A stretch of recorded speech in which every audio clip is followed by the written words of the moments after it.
Nama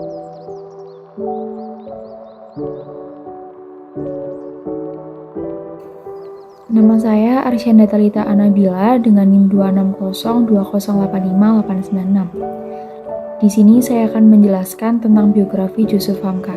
Jadi Jusuf Hamka adalah seorang pengusaha di bidang konstruksi khususnya pembangunan jalan tol. Beliau adalah seorang pengusaha Muslim Tionghoa yang lahir pada tanggal 5 Desember 1957 di Jakarta. Beliau ini memulai di industri konstruksi pada tahun 1980-an dan menjadi pemegang saham mayoritas PT Cita Marga Nusa Pala Persada yang mengoperasikan beberapa jalan tol terutama di Indonesia. Jusuf Hamka juga dikenal dengan kegiatan filantropinya dan telah menyumbang untuk berbagai hal termasuk bidang pendidikan dan bidang kesehatan. Berikutnya saya akan menjelaskan tentang gaya kepemimpinan seorang Jusuf Hamka. Kesuksesan bisnis Jusuf Hamka tidak lepas dari rasa kerja kerasnya, tekadnya, dan pendekatan inovatifnya dalam pembangunan jalan tol. Beliau juga dikenal dengan gaya kepemimpinan demokratis yang mana beliau ini menghargai masukan dari karyawannya dan mendorong partisipasi dalam pengambilan keputusan. Gaya kepemimpinan Jusuf Hamka juga dipengaruhi oleh penekanannya pada nilai dan prinsip agamanya. Assalamualaikum warahmatullahi wabarakatuh. Perkenalkan, nama saya Nafisdina Rizbandiyata Mami dengan NIM 26021844605. Nah, di sini saya akan membahas bagaimana sih refleksi dan apa yang telah saya pelajari dari kepemimpinan tokoh Jusuf Hamka. Nah, yang pertama dari gaya kepemimpinan. Gaya kepemimpinan Jusuf Hamka ini sangat menarik karena menerapkan gaya kepemimpinan demokratis. Gaya ini itu sangat cocok sekali buat para karakter tokoh yang memang dermawan dan baik untuk kalangan sekitarnya, karena dapat memberikan peluang yang banyak kepada bawahannya untuk mengembangkan ide-ide mereka. Dan gaya kepemimpinan ini juga membuat pegawai itu juga lebih berkomitmen terhadap bisnisnya dan lebih terinspirasi lah untuk terus bekerja dan semangat untuk terus bekerja. Nah, yang kedua, teknik decision making yang dilakukan oleh Jusuf Hamka ini adalah delegasi. Hal ini sangat cocok sekali dengan gaya kepemimpinan yang awal tadi demokratis karena membuka peluang yang luas banget untuk para bawahannya mengembangkan ide-ide masing-masing.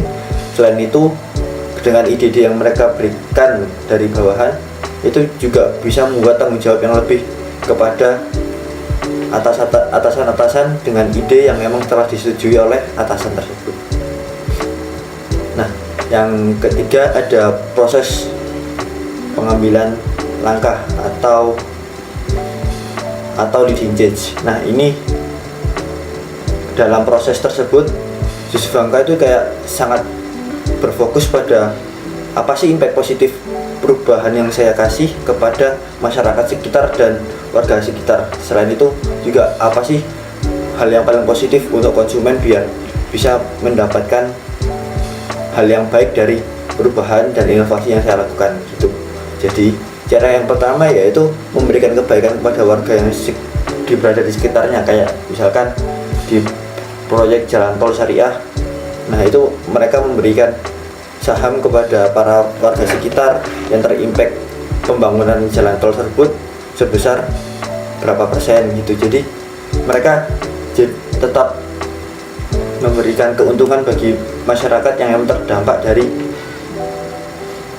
perubahan dan inovasi yang dilakukan oleh Jusuf Hamka itu sendiri. Selain itu, cara yang kedua yaitu terus bertanyalah kepada pihak-pihak yang bersangkutan untuk dapat mendapatkan ide dari keluhan para pihak petinggi yang bersangkutan. Contohnya kayak tadi yang contoh proyek jalan tol syariah, itu mereka kayak bertanya kepada ke MUI, tokoh-tokoh NU, tokoh-tokoh Muhammadiyah, tokoh-tokoh organisasi lainnya yang memang berimpact banget kepada perubahan Islam di Indonesia gitu. Terus yang keempat ada strategic leadership. Nah, di strategic leadership ini beliau mengembangkan visi misinya itu sangat jelas dan sejalan dengan sasarannya. Jadi komunikasi visi misi, rencana strategi, koordinasi itu juga semua terus dikomunikasikan kepada para karyawan, pelanggan, dan investor yang membuat timnya lebih kuat dan sejalan dengan tujuan dan sasaran organisasi tersebut. Oke, mungkin cara kepemimpinan, teknik decision making, pengambilan langkah untuk inovasi, dan strategic leadership yang dilakukan oleh Yusuf Hamka ini sangat mungkin bisa terjadi dan mungkin sangat baik juga untuk bagaimana kalau saya menjadi pemimpin di suatu perusahaan, karena keterbukaan terhadap pelanggan itu juga keterbukaan terhadap pelanggan, pegawai, dan para investor itu juga sangat penting biar bisnis kita terus berjalan.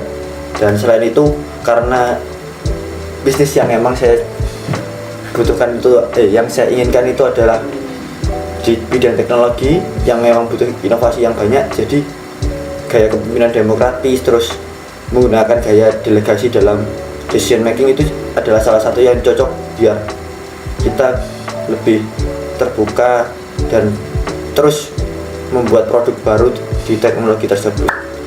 Terima kasih. Sekian dari saya. Wassalamualaikum warahmatullahi wabarakatuh. Halo, saya Syadama Maulana Fareza akan memberikan feedback mengenai sikap-sikap kepemimpinan seorang Yusuf Hamka. Yang pertama, Yusuf Hamka memiliki integritas yang sangat tinggi. Penting bagi seorang pengusaha untuk memiliki integritas dalam berbisnis, karena integritas sendiri mencakup dua hal yang sangat penting, yaitu kejujuran dan konsistensi. Kejujuran dan konsistensi dapat membangun kepercayaan mitra bisnis kepada kita. Selanjutnya, keterampilan dalam berkomunikasi.